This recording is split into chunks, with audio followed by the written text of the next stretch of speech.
Well, good morning and good afternoon, everyone, and welcome to today's Exploring by the Seat of Your Pants event. My name is Joe Grabowski, and I'll be your host for today. For those who might be new to Exploring by the Seat of Your Pants, we're all about bringing science, adventure, exploration, and conservation live into classrooms across North America and beyond. So we have a really amazing event from the field lined up today, but I do want to give a shout out to the groups that are starting to tune in live via YouTube.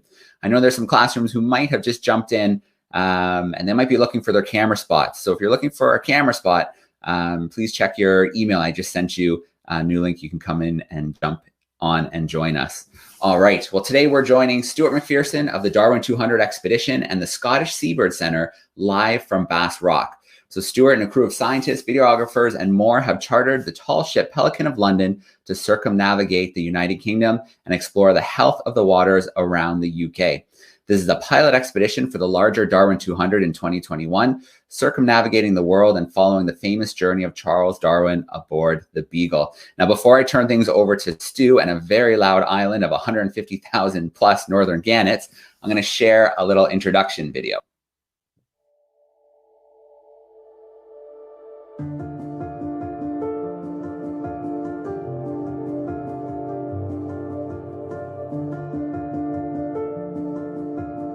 Since the last Darwin200 live lecture on the Isle of Lewis, the Darwin200 ship has sailed around the north of Scotland and partway down the east coast.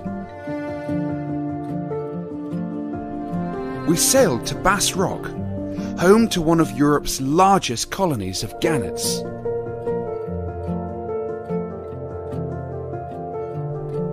Our lecture today is in partnership with the Scottish Seabird Centre, who help protect the gannets here.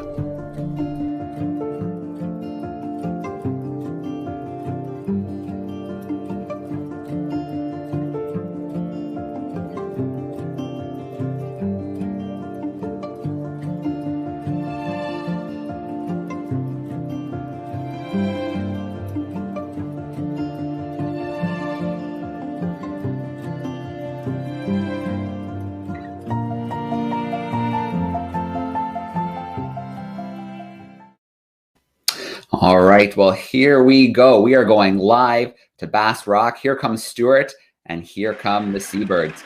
Hey, Stewart, how are you?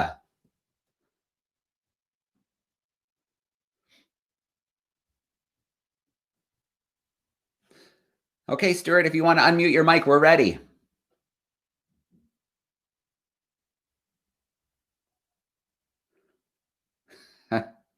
It's really loud on the island, so he's having a little bit of trouble hearing.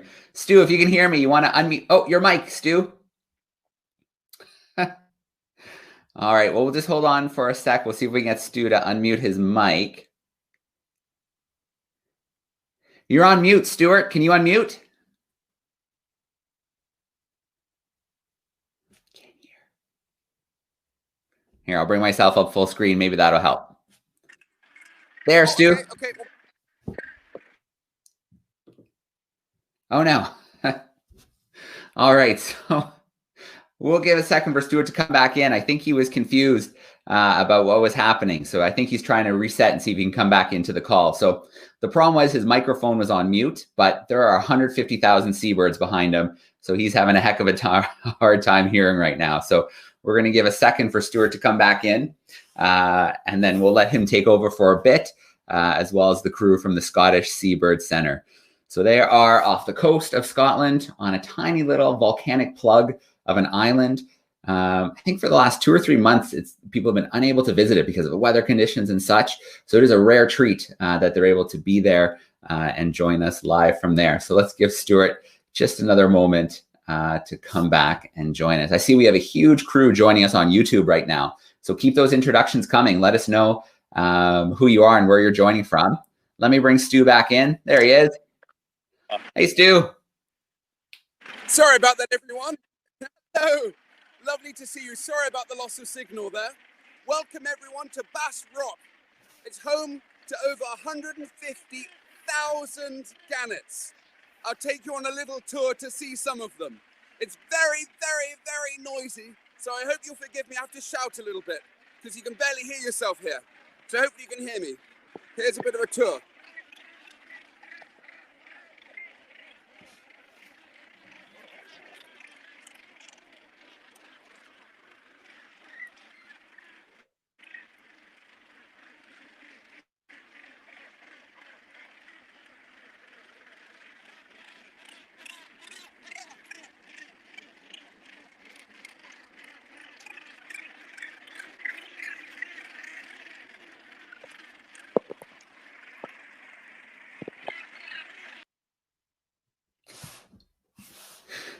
Okay.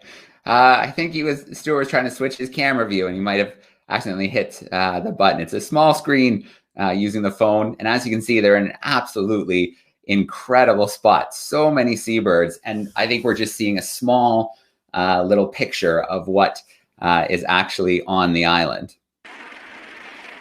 Sorry, the signal lost for a second there. So welcome again to Bass Rock.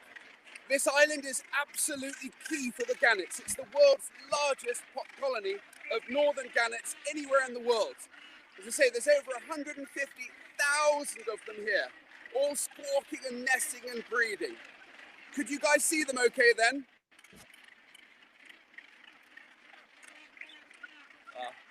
Could you guys see them all okay? Yeah, absolutely. Brilliant. So all of these birds here use this island as a breeding location. They go out and roam for hundreds and hundreds of kilometers.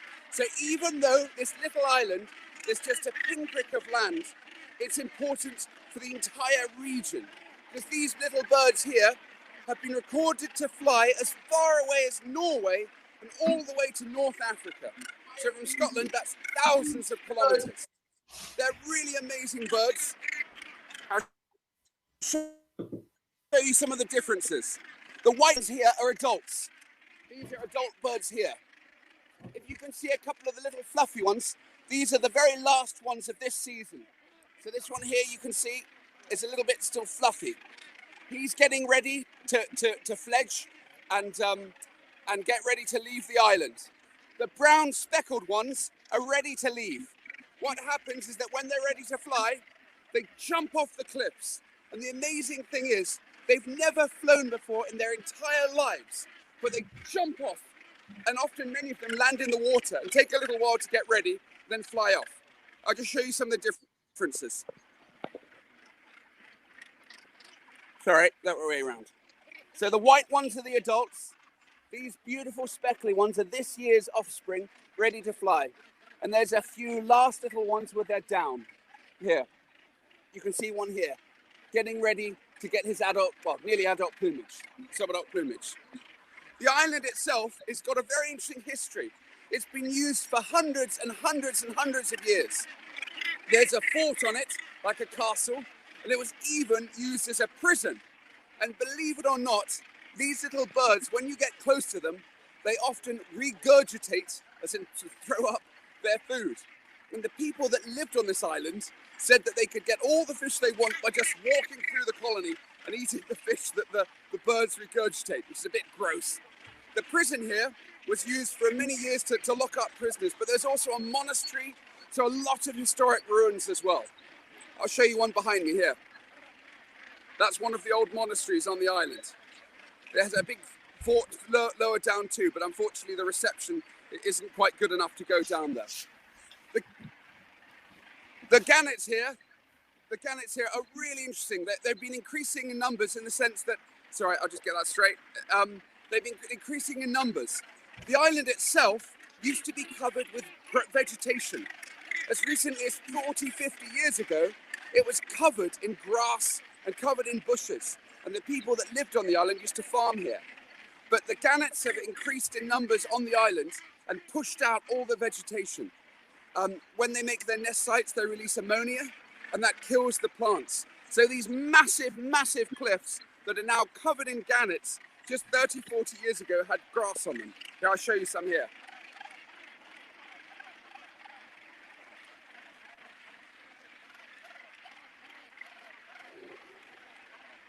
If you look up, the air is absolutely filled with gannets.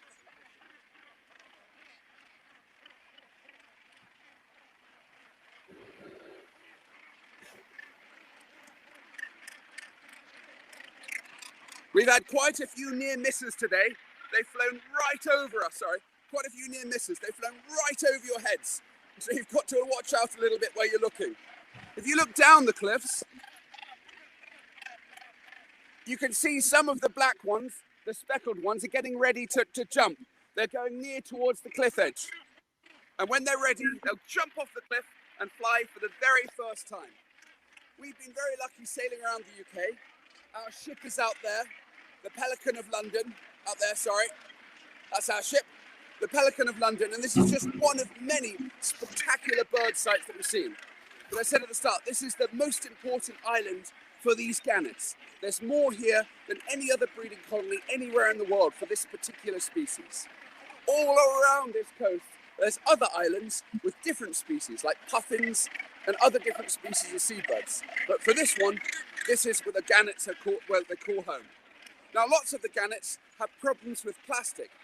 There was a little bird down here a minute ago, which one of the rangers had to capture because it had plastic wrapped around its neck. So the rangers had to very carefully get a noose, put the noose over its neck and capture it and cut the plastic free. And if it hadn't been for that, the bird would definitely die. I've got a colleague here. I've got a colleague here who's going to tell you a little bit more about the plastic we've seen so far on the Darwin200 voyage. So over to Kerry. Nice and loud. Hello guys! Loud, loud. So on our voyage we've been doing some beach cleans using forms like this. And we found all kinds of litter, but particularly plastic. So the litter we found on one beach alone, there was over 400 pieces of litter. And 90% of that was plastic. A lot of little bits of rope and also crisp packets, the sorts that you guys probably have in your packed lunches. And even just yesterday, we were doing a dive here at Bass Rock, and this is what we picked up on the dive. Little bits of rope and bits of plastic, just from one dive here. And I've only just got on this island, and already I found a straw that was in one of the nests. So there's plastic absolutely everywhere. So we've been trying to clean up as much as we can, while filling in these forms to send the data to the Marine Conservation Society to try and figure out which bits of plastic we need to stop using most. Oh, wonderful. So we're going to show you a little clip in a moment about plastics in marine environments. But just to explain the problem, these birds carry up seaweed from their nest sites to make their nests. And unfortunately, they often bring up plastic as well. I'll show you very carefully. I don't want to scare them. If you can look down at the ground, you can see they often have little accumulations of seaweed or other bits and pieces. Unfortunately, some of the plastic is brought in. It's okay, little one. Hello. They're a little bit mischievous because if you get close, they try and give you a bit of a peck. But we won't get too close. We'll stay a fair bit way back from them. Now, Joe, if you wouldn't mind playing the video about plastic from the Marine Conservation Society, it'll help explain the problem a little bit more.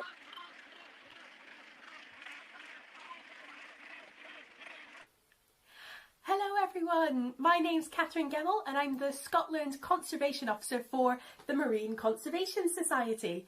And we're a charity based in the UK and we've been working for over 30 years to recover, protect and celebrate our wonderful ocean and all the incredible creatures that call it home.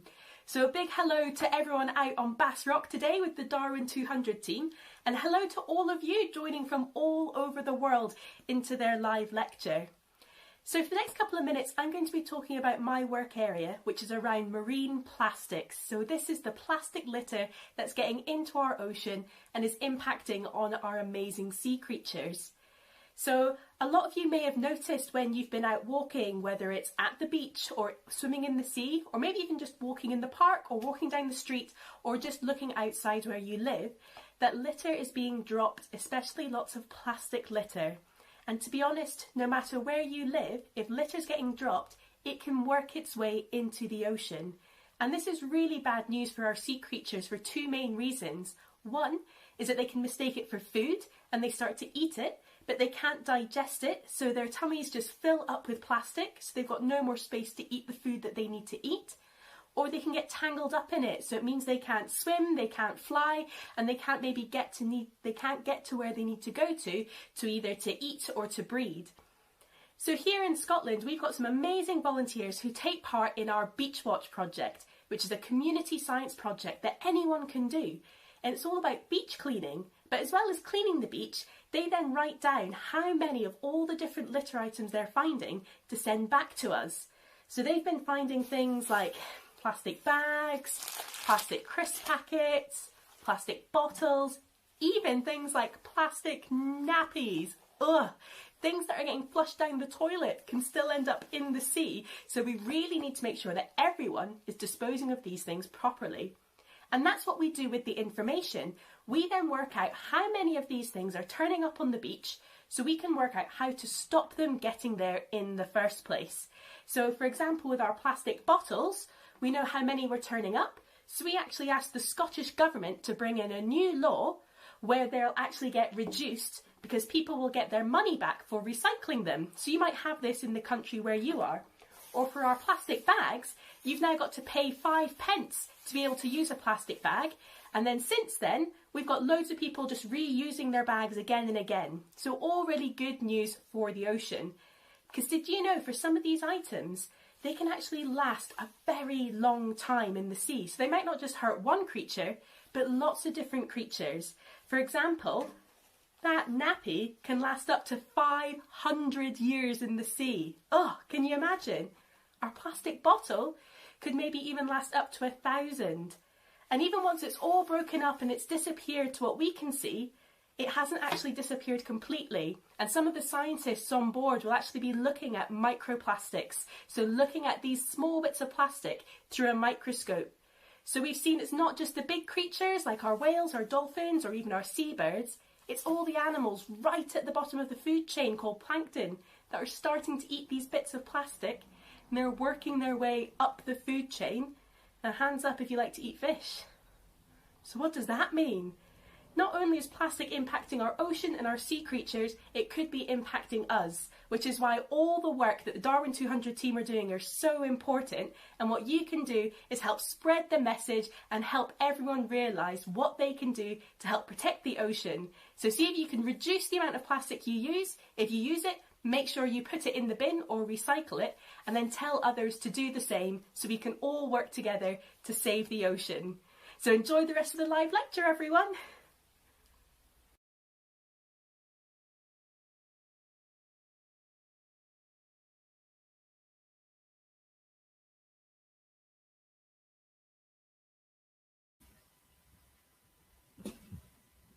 Conservation Society. I hope you enjoyed that. I just wanted to mention that the ground here is absolutely covered with feathers. All of the birds live about a foot or half a metre apart from each other. The surface of the rock is absolutely covered with birds, with feathers from the birds. Here's some examples here. It's almost like walking on a duvet. It's that many feathers. I'm now going to introduce you to the wonderful Maggie from the Scottish Seabird Centre that helps conserve this beautiful site and all of these gannets. So over to Maggie, really loud. Hi there everybody, I hope you're all enjoying this. Well, here we are on the Bass Rock, it's incredible.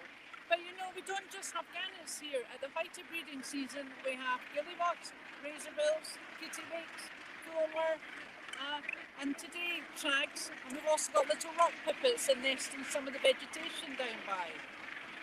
So we kind of look at what's happening with our gannets. Gannets, it's been very important to protect the colony.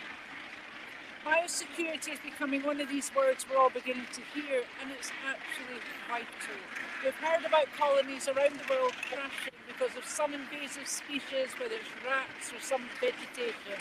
We've been working on an island close by here because of vegetation invasion. But for us it's rats here because we wouldn't detect them until it was too late. So in the winter months we put our bait boxes out to make sure there's nothing here, and we ask everybody that comes to the island to really check their bags, make sure what you are bringing on is just your sandwich and your flask and your camera. That's the most important thing. But there's other things with this here. The gannets here, I think a lot of people have forgotten, this used to be a food source. So when this was when the island was a haven for, it was a place of religious retreat, it was also a fortress, and it was a prison. And they would eat the young gannets, not as many as this, because this was green here, there was grass growing, there were rabbits, there were sheep. But for the gannets that were eaten, they were taken across to the sandy beach that we can see in the distance here, and they were plucked first of all. And Stu was talking about the feathers. Well, the feathers we used, especially the down, the feathers we used for mattresses. And so that was, I mean, they must have smelled. They were probably not very nice to sleep on, but they were soft.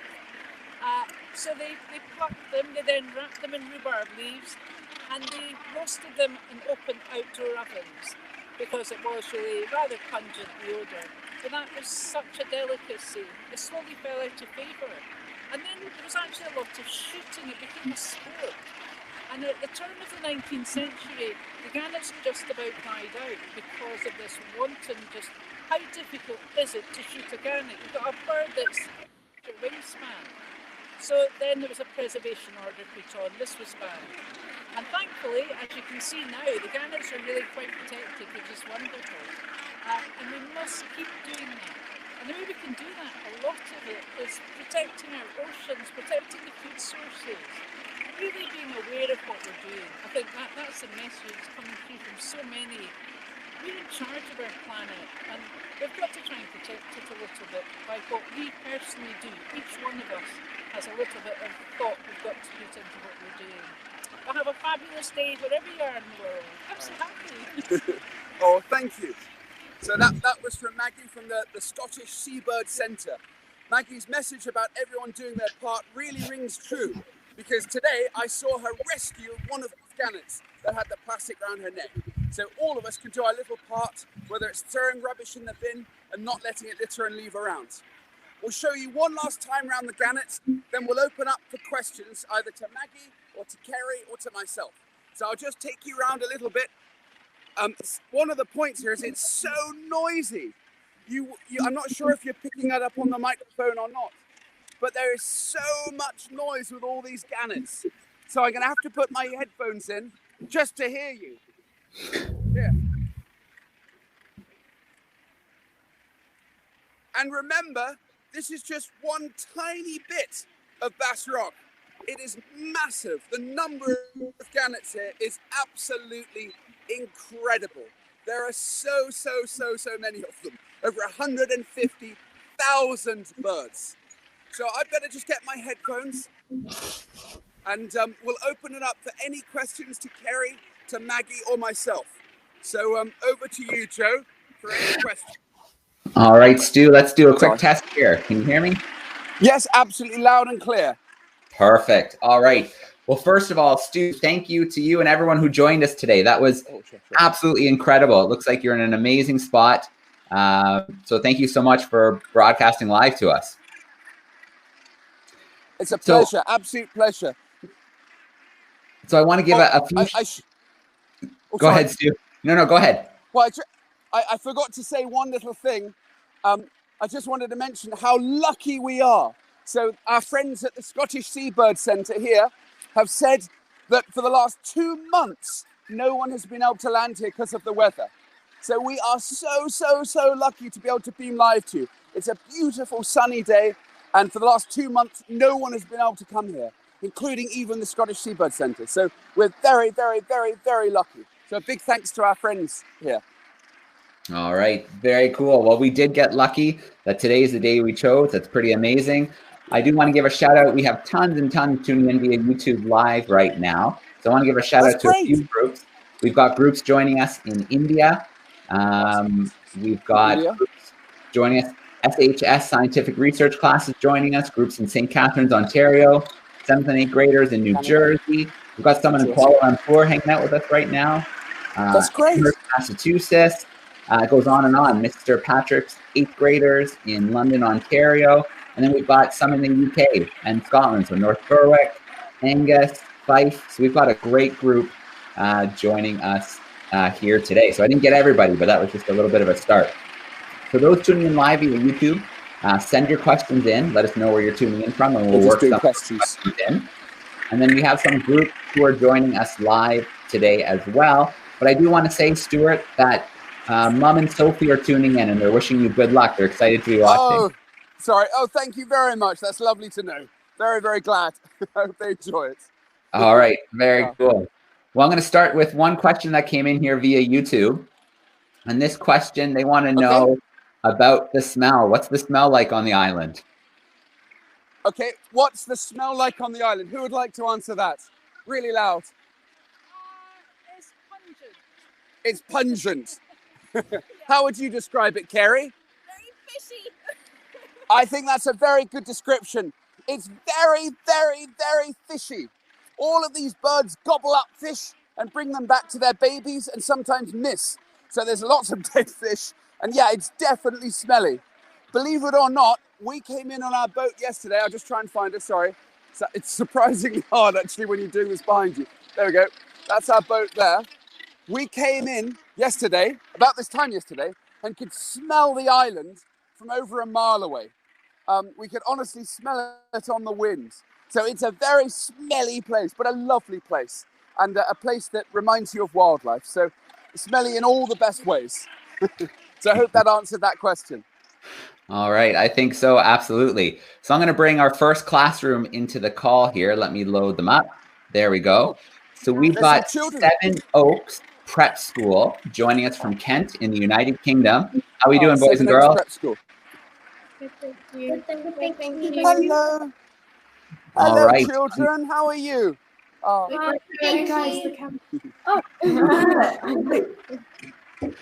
All right, I'm going to bring up nice full screen. Do you guys have a question for Stewart? Yes. So, has the plastic in Bass Rock largely increased the yearly death rate of gannets? Has the plastic decreased the survival rate? Yes. No, increased. Well, that should probably be a question. Oh, increased. Has the plastic increased the survival rates? Impacted the survival rates of gannets? It's difficult to answer for gannets because at times if we die out at sea, we don't see that. But what we do know at times with other seabirds that we're doing the cropsies on, when we do that, we open up the belly and we're finding plastic in them. And I think that's an indicator. Gannets are quite deep diving birds, and where they tend to die is when they get trapped to netting when they dive in, as the one we feed today. But I think you see it in all marine life, where we've seen whales have the most appalling garbage inside them. They've opened them up and they've had everything from plastic sheeting that cover fields to just half mattresses. And these birds are the marine life, they think they're full, they think they've eaten, but they starve to death, and that is rubbish in our ocean. That's what's really wrong. Yeah. So that was a really good point. So just imagine every time you throw something out, you've got to be so careful with the rubbish where it goes, ideally recycling, because even rubbish thrown out on land can end up into the ocean. So we've got to be so careful with that in the years to come ahead. Got to be so careful with the rubbish. And the worst thing is, many, as you heard in the talk from the Marine Conservation Society, some of the rubbish can last for decades. So it can kill not even just one animal, but many animals again and again and again. So yeah, that's a very good question. Well done for thinking about that. Yeah. All right. Mrs. Jaganathan's class joining us here in Ontario in Canada. They're wondering, how long does the breeding season extend? And then does the island get quieter when the breeding season ends? That is a very good question. How long does the breeding season last, and does it become quieter in the non-breeding season? Yes. If you came here in January, the rock is empty, completely empty, and all you see are rows of craters where the gannets nest. It's a bit like a moon crater, just rows upon rows upon rows, and that's when you see how close the birds nest together. They arrive back and start to take to their sites about March. Usually we see the first egg in the middle of April. And as we've seen today, we've got chicks ranging from about 6 weeks to 12, 13 weeks. So they've still got another 6 weeks of the season to go. And I would think that the rock will start to empty down because the gugas, which are the young gannets we're seeing today, they will leave. But the adults will stay on the site because gannets are territorial. So they want to keep the site in case another bird takes it. And I've come back here in March when the rock's been empty, bar 2 gannets, and I've seen them fighting over the territory, which is just, that's gannets. But it's a good question. It's about 12, 13 weeks for the chick to fledge in the time of hatching. and it's about 42 to 44 days for the egg to be incubated. So it's a long season. It's one of the longest breeding seasons for our seabirds, for our European seabirds. Isn't that interesting? And isn't it a lovely name, Guga, for the young gannets? I think that's such a lovely name. It's from a name here used up in Scotland. Isn't that a beautiful name for them? So we'll show you some more Gugas in a second. Any other questions at all? Absolutely. I'm going to bring another class in with us. This is Miss Michael's group. So she's representing her grade 4s from Glenview, Illinois. How are we doing today? We're great, and I'm going to get Ben to ask his question. Ben, be real loud, okay? Hello, Ben.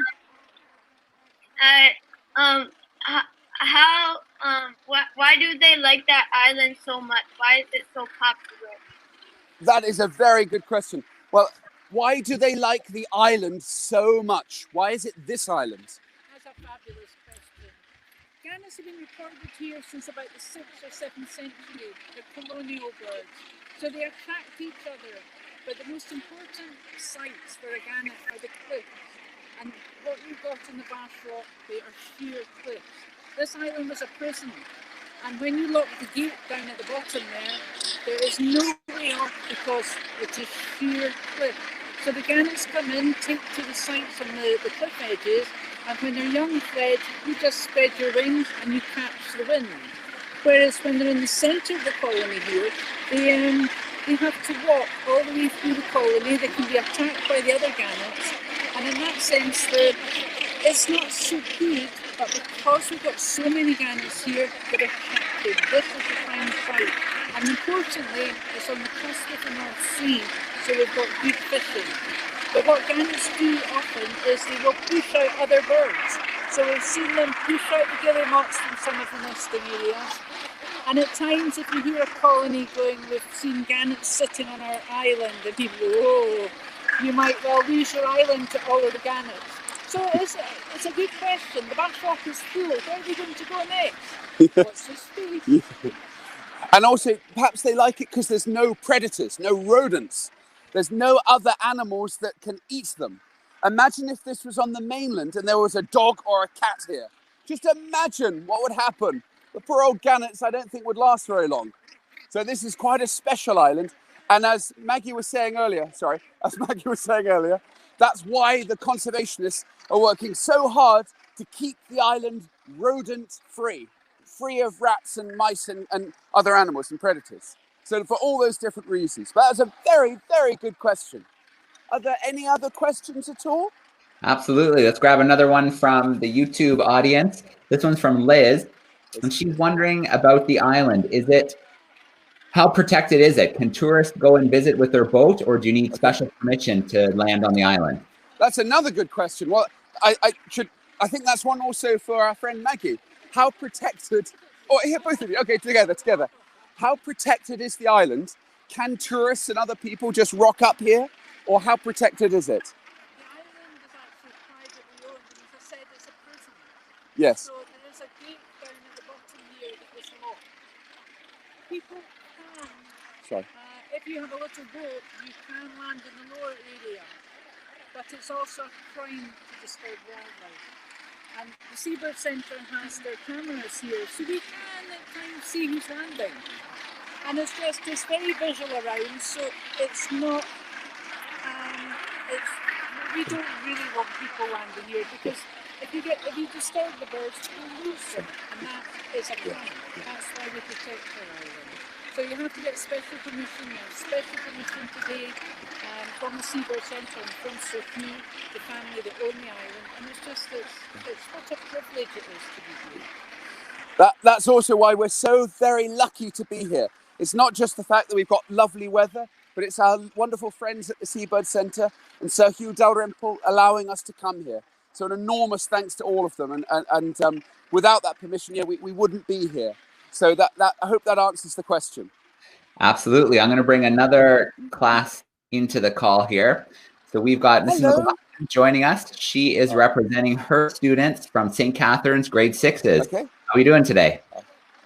We're great. We actually represent 5 elementary schools in the District School Board of Niagara in Ontario. So we're virtual. Wow. So I have a question. Yeah, so it's pretty great. One of the questions we have is, how is the ecosystem affected by so many birds coming in at one time? Oh, that's a very, very interesting question. How is the ecosystem affected by so many birds coming in? For example, the marine ecosystem near the island, offshore. That is an interesting question. I think probably, I don't really know in your marine science. Yeah. Certainly from our dive yesterday, there was a good layer of guano in the water, which affected the visibility to start with. As we got deeper, that cleared away though, so the guano, the fertilizer basically in the oceans, has been moved with the currents, which is spreading it around the area. So I think it's a slightly more diffuse issue. But one thing we did notice is that there's so many lobsters down there. I think around here there's less fishing going on, so the lobsters are nice and safe. So as we can see, there's loads of gannets all on the rocks here. But under the water, there was lobsters that were sat on all the little nooks and crannies instead of gannets. Isn't that amazing to think about? Underneath the waves, it's not like here with gannets, but lots of lobsters. Kerry, as she said, went diving yesterday and showed us all some lovely photos, and she saw some really big ones. So isn't that amazing to think about? The lobsters underwater replacing the gannets above water. All right, let's bring Seven Oaks Prep School back in and see if they have another question. Okay. Hey, boys and girls. Seven Oaks School. Okay. Hello, children. Hello. What is the area of the island? Hello. What's the area of the island? Did you catch that, Stu? They're wondering what the area is. How big is the island? Anyone at Seven Oaks? Oh, sorry. Hello. Sorry. Hello. And what's the area of the island? Could you repeat the question, Joe? Yeah, I'll relay it for you, Stu. They're wondering about the size of the island. What's the area of the island? Okay. What is the size of the island? The island's about 7 hectares in area. It's about a mile in circumference, and its height is about 120 meters at its highest point of the cliff. And it's about 340 million years old. It's a giant volcanic flood. So yes, it used to be green, had a lot of vegetation. Sheep grazed here, there were rabbits, there's a walled garden where crops grew. But the gannet numbers increased, and this is what happens when you have a colony of this size. It is ammonia rich here, and that is killing off a lot of the vegetation. Yeah. So 7 hectares in size. That's a small island, but imagine 150,000 birds in 7 hectares. That's quite a concentrated population. All Any right. other questions? Yeah, let's bring Miss Michael back in. Do your students have another question? They sure do. I have Emma who has a real quick one, sure. and then Henry who had more of a question, who had a bigger question. Emma, why don't you start? Okay. How big are the adult birds? How big are the adults?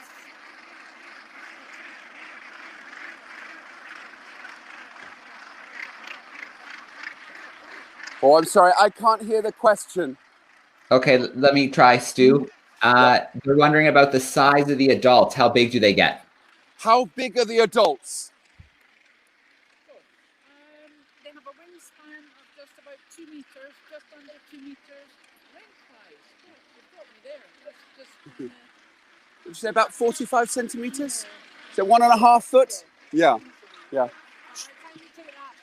Yes. And the webs stick out at the back. Yes. And they weigh about 9-10 pounds, about 4 or 5 kilos. Yeah. Okay. So they're a big, strong bird. Yeah. And that neck is very, because they have air sacs in the neck. And one thing you can't do is ever strangle a gannet. When you pick up a gannet, you take it by the throat. You don't move down, people poke your eyes out, but you take it by the throat underneath the knee. And that way it isolates it, because if it grabs your fingers, you know all about it. Right. Have you been bitten by a gannet, Maggie? Yes. Several times. Yes. What happened? I probably came off worse, to be honest. Oh. Generally, you have to know how to pick them up, and you have seriously got to be careful. But when I was learning this, it took a little bit of learning. When you're trying to free one finger, you don't put the other hand in as well, because you'll get both your hands. And then you're defensive. Right, yes, I can imagine. Yes. I hope that answered the question. I hope that helped answer the question a bit. They have incredibly sharp beaks. And as we've walked up Bastrop today, we've all got a few pecks. So they're very ferocious little beaks. They're lovely little animals. So, yeah, you have to watch out for them. Well, I'll just have a quick look at them here. If you look carefully, you can see them. Can you see their beaks, children? Yeah, they look nice and long and sharp. Yeah. So hope that's nice to see them. Any other questions at all? Yeah, Miss Michael had a follow-up. Yes, Henry had a question about the expedition. Henry, real loud. Why did you want to follow Other questions? Darwin's steps? Why did you want to follow Darwin's steps? Would there be any other questions at all? Yeah, Stu, they're asking why you wanted to follow Charles Darwin's steps. Why are you organizing the Darwin200? Hang on, would there be any other questions? Yeah, can you still hear me, Stu?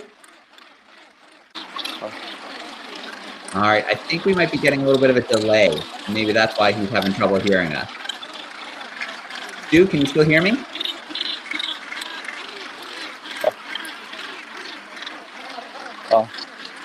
Stu, any luck?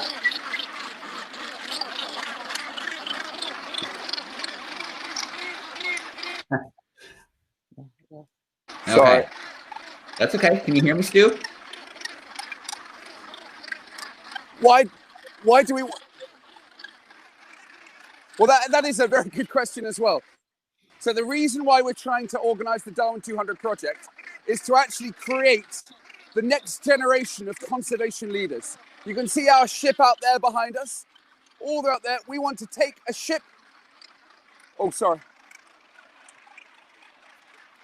Bit of a lag. I'll log out and come back in again. 1 second. Sorry, I'll log out and come back in. Hang on. Okay, so we'll give Stu a moment to come back in and join us. But as you can see, they're in a pretty remote location. So it's amazing that the signal has held out this good for us for so long. We've gotten this amazing clear image. So we'll give Stu a second to pop back in. I'd like to get Mrs. McLaughlin's class in one more time. And then we'll let them get on with their adventure and maybe, I don't know, we'll see how much longer they're gonna be on the island today. But I can only imagine what the smell and the sound are like. They've been there since several hours. We had a test call maybe 3-4 hours ago. So they've been on the island for a long time. So I imagine by the end of the day, they're going to enjoy a little bit of quiet time on the ship. All right, so let's just wait another moment or two for Stu to come back in and join us. We'll squeak in one more question, and then we'll give them a big goodbye and thank you for joining us today.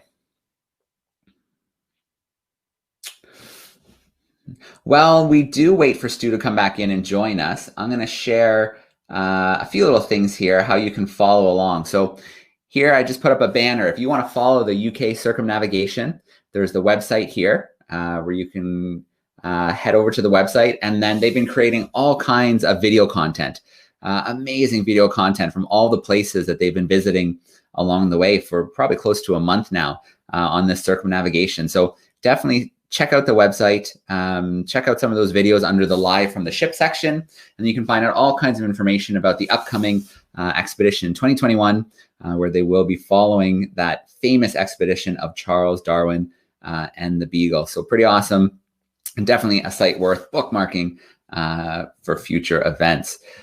So let's see.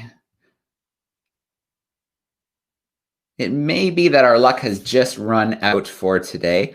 Again, remote location. We've had a really good signal for the majority of the call, but it seemed like right there at the end with those last couple of questions, the lag was just catching up with us, but I see Stu just came back in. Let's see how we're doing. Back in. Hey, Stu. Sorry about that, Joe. Oh, that's okay, Stu. I was just telling the group you're in a remote location, so the fact that the signal's been this clear for this long is pretty awesome.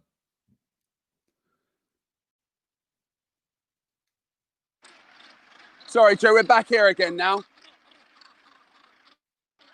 All right. Can you hear me okay now? Well, I think the connection is unfortunately dying. Yeah. Yeah, so Stu, I think if you unfortunately can't... the connection's dying a little bit. I'm sorry about that, but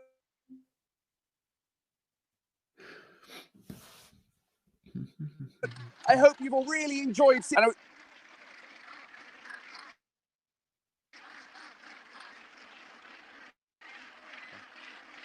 All right, Stu. Well, if you can still hear me, you know, we want to give you a huge shout out. Thank you so much to you and the Take care, everyone. scientists. And we thoroughly look. Okay, I think we lost him again. I think we just slipped it under the radar there, because if this was happening, say, 40 minutes ago, I don't think we would have had an event. So, you know, I do want to start with a huge shout out to Stewart and all the team from the Darwin200 who have made our couple live events from the field possible. They've been a ton of fun. And I do want to direct your attention to our website and the Darwin200 website, because when they get back to London in a little bit of time, we're going to do some special lectures from the Pelican in London. So you won't want to miss that. There's going to be some special guests, and all that will be announced shortly. And we've got Stu one more time. Stu, I think if you can hear me, maybe just, you know, thank you so much for today. And it was a blast to host you from Bass Rock. Oh, sorry.